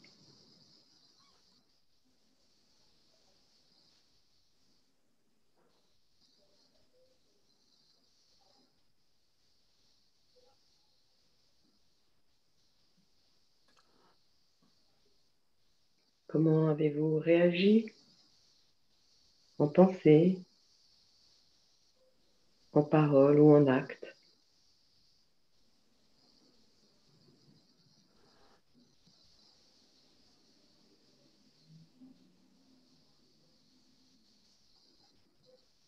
Quel effet cela a-t-il eu sur vous? Peut-être aussi sur les autres.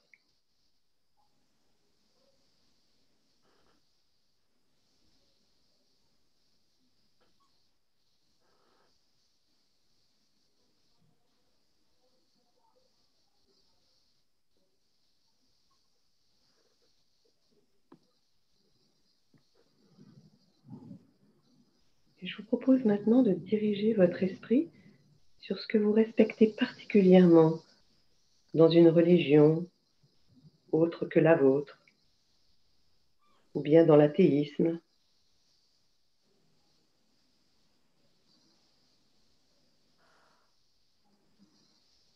Qu'est-ce qui vous attire dans cette façon de voir les choses?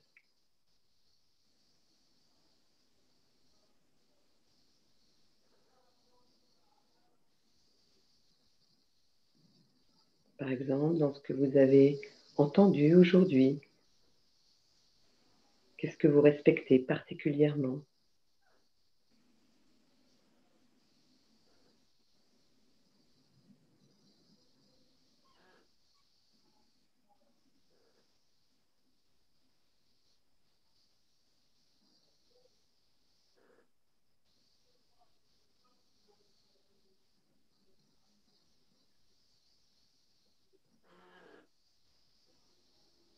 Nous pouvons aussi avoir des sentiments de rejet par rapport à certaines religions, à certains de leurs aspects.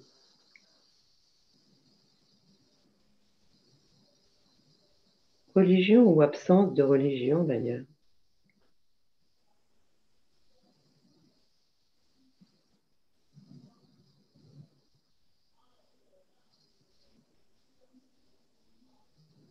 Qu'avez-vous du mal à accepter?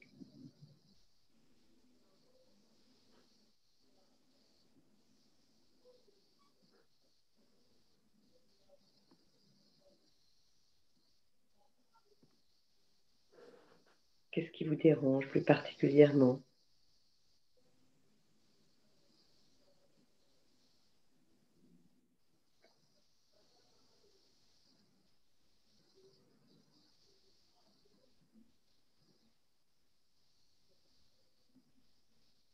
Qu'est-ce qui vous affecte?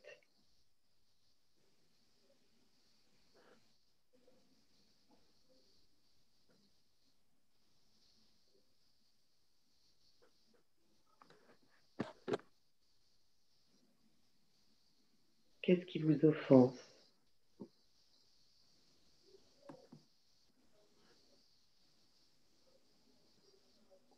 Dans les autres façons de concevoir les choses, liées à des croyances religieuses.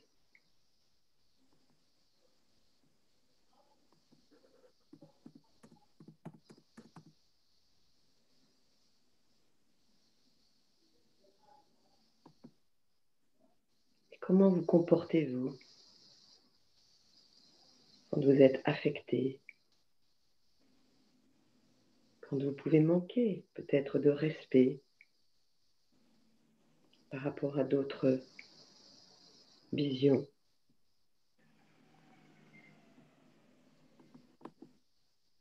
d'autres représentations du monde.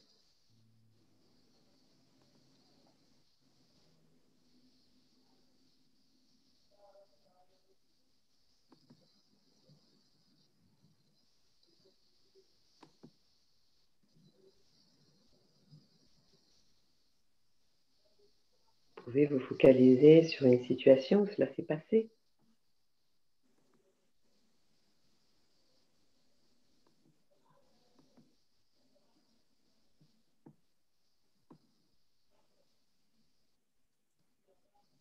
Qu'est-ce que vous avez dit ou qu'est-ce que vous avez fait?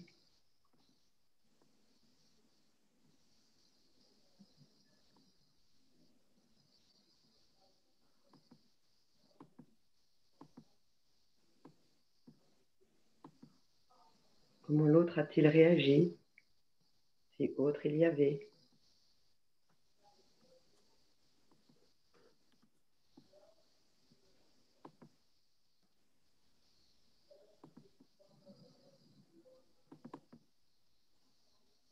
Et y a-t-il un moyen pour vous de corriger cela?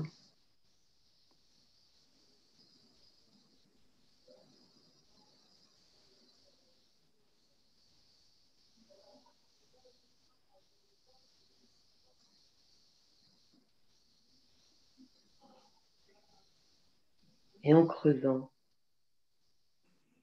plus, pouvons-nous prendre conscience de nos préjugés?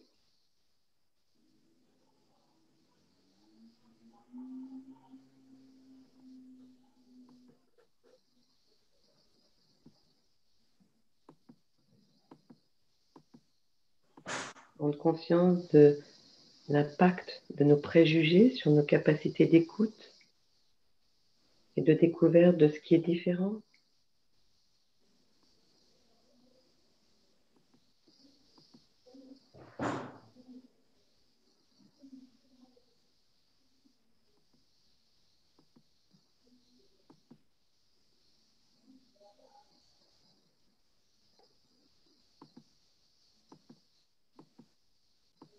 Et toujours assis tranquillement, après cette réflexion méditative sur le thème du respect ou du non-respect, d'autres façons de voir les choses. Je vous laisse quelques instants voir ce qui se ressort pour vous de cette méditation.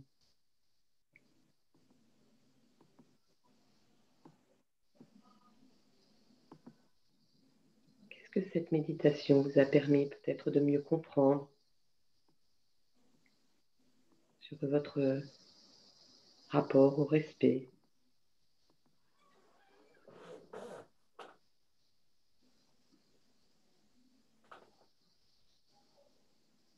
Sur ce que le respect veut dire et ce qu'il implique.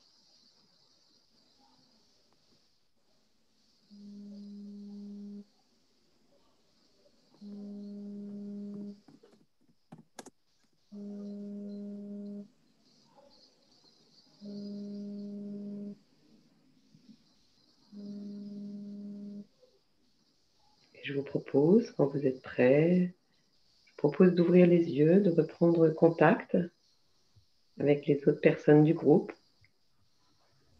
de prendre un petit temps de partage, déjà en grand groupe avant de se mettre en sous-groupe, pour dire ce que vous mettez derrière ce concept de respect appliqué aux différences religieuses. Peut-être aussi les questions que vous avez sur le sujet.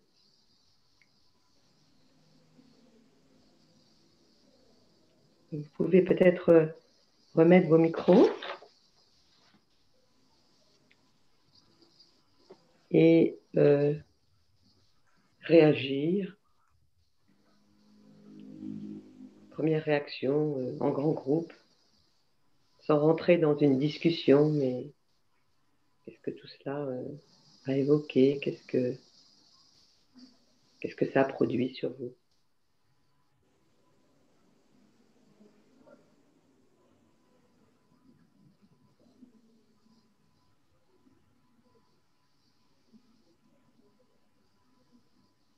Oui, Margot? Oui, bonjour Virginie. Bonjour, moi, ce qui m'est venu, c'est la question de l'ouverture et j'allais dire les questions, enfin en tout cas la curiosité, l'intérêt. Je trouve que dans le respect, il y a cette dynamique-là ça m'a étonnée de voir qu'il en ressortait ça. J'avais jamais pensé à ça comme ça. D'accord. Merci Margot.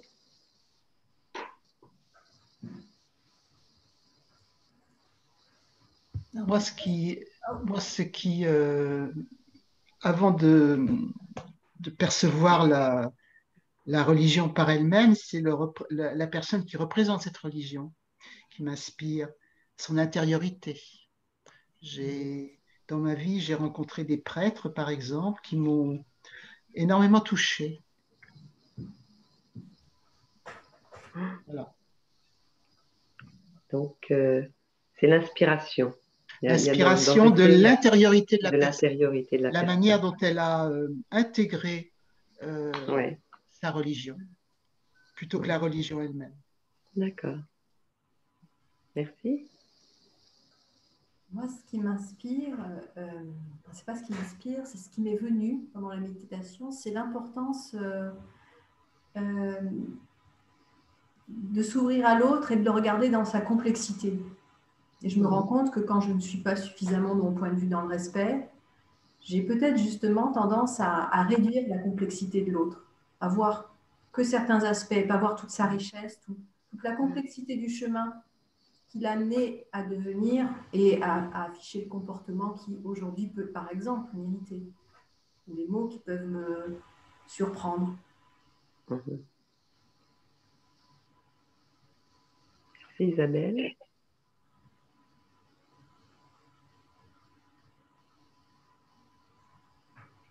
Oui, Paula? J'entends pas. Je crois que Paula, tu veux parler? Oui, je ne suis pas branchée? Si, non, voilà, bien. Ça y est, ça marche maintenant. Bon. Je crois que c'est Elisabeth. Excusez-moi parce que j'ai fait autre chose à un certain moment, mais je crois que c'est Elisabeth qui a dit que ce qui l'intéressait le plus, c'était l'intériorité de la personne qui parlait. Pour moi aussi. Et nous sommes tous sur des registres sémantiques différents quand nous parlons. Et les paroles ne sont pas comparables. On n'a même pas à juger ou à comparer le propos de l'un avec le propos de l'autre, mais chacun est témoin d'une réalité vivante, une réalité spirituelle, et moi, c'est ça qui m'intéresse, et je crois que c'est là que nous avons tous rendez-vous. Alors, je me présente en même temps, je suis philosophe de formation. J'ai fait 2 thèses de doctorat sur la philosophie de la connaissance, donc sur les différents registres et genres de connaissances, donc ils sont à ne pas mélanger, par exemple, la science, la révélation, l'expérience spirituelle, tout ça, c'est des registres différents. Patrice Aubert a bien parlé, nous parlons sur un plan symbolique quand on évoque la Genèse, et je le remercie d'avoir choisi le texte qu'il a choisi, parce que quand je parlais du geste créateur, je pensais exactement à ce qui est dit dans ce texte-là, mais corporel. Et j'ai remarqué que tout le monde a fait allusion au souffle. Et le souffle, dans toutes les traditions spirituelles, c'est l'esprit. Et c'est un point de ralliement, le corps et le souffle. Tout le monde a tourné autour de ça. Et en me présentant, je disais que je suis philosophe et je préside aussi une association qui s'appelle Artisans de paix, qui est interreligieuse, interdisciplinaire, internationale. Et c'est de nous engager dans une voie de croissance en humanité, une voie de sanctification pour certains c'est pareil, de parler d'une voie de sanctification et de croissance en humanité, pour d'autres non. Donc nous nous engageons dans une voie de croissance en humanité, une voie de sanctification pour certains, ce qui est le but de toutes les religions, mais nous nous y engageons en nous appuyant les uns sur les autres avec la diversité des traditions représentées parmi nous. Et notre règle, notre chemin, c'est de ne pas exclure, de ne pas inclure non plus, c'est-à-dire de ne pas accaparer la parole des autres, et de ne pas tomber non plus dans un relativisme des valeurs et des religions. Et ce qui est rassemblé, ce n'est pas les religions. Dans les religions, il y a le meilleur et il y a le pire. Ce sont les personnes enracinées dans différentes traditions religieuses. Ou les dogmes, non. C'est les personnes avec ce dont elles sont témoins. Et là, nous faisons l'expérience que nous sommes un, en étant plusieurs, évidemment. Nous parlons de l'unité plurale des artisans de paix, mais nous sommes complètement semblables et donc frères et sœurs. Voilà. D'accord. Merci Paula. Ce que je vous propose, c'est qu'on se mette en sous-groupe parce que je pense que ça va favoriser les échanges. Et alors, j'avais prévu quelques questions, mais je pense que vous pouvez élaborer à partir de vos expériences et vous sentir tout à fait libre de partager ce qui a du sens pour vous après cet après-midi, enfin en cette fin d'après-midi. Moi, j'avais comme question par rapport au respect, c'est vrai que j'avais proposé comment le respect est-il mis à mal dans les différentes religions, parce que c'est bien de parler de ce qui nous... là où on se retrouve, quoi, et ce qui nous relie, hein, on parlait du souffle où on est tous reliés, tout ce qui unifie, mais il y a aussi ce qui est mis à mal dans ces différentes façons de voir les choses. Donc, il y a comment le respect est-il mis à mal dans la religion bouddhiste ou dans la religion catholique ou dans la religion musulmane ou quand on est athée ou dans la religion juive orthodoxe. Voilà, donc c'est qu'est-ce qui se passe qui nous pose question, qui nous interpelle et ce à quoi on doit être attentif parce que évidemment on a tendance à plutôt voir ça chez les autres. Mais bon, nous, comment on participe à ça et qu'est-ce que nous avons du mal à accepter? Qu'est-ce qui nous dérange particulièrement dans certaines façons de voir les choses? Qu'est-ce qui nous met en difficulté pour être dans le respect, peut-être, aussi? Et comment remédier à cela à notre niveau? Donc, je vois que, par exemple, Paula parlait de cette association ou ce mouvement, justement, pour remédier peut-être à cela, mais est-ce qu'il y a d'autres façons de remédier à ce qui est de l'ordre de l'irrespect, en fait? Et comment on peut, à notre niveau, agir? Voilà. Donc, quelle heure est-il? Il est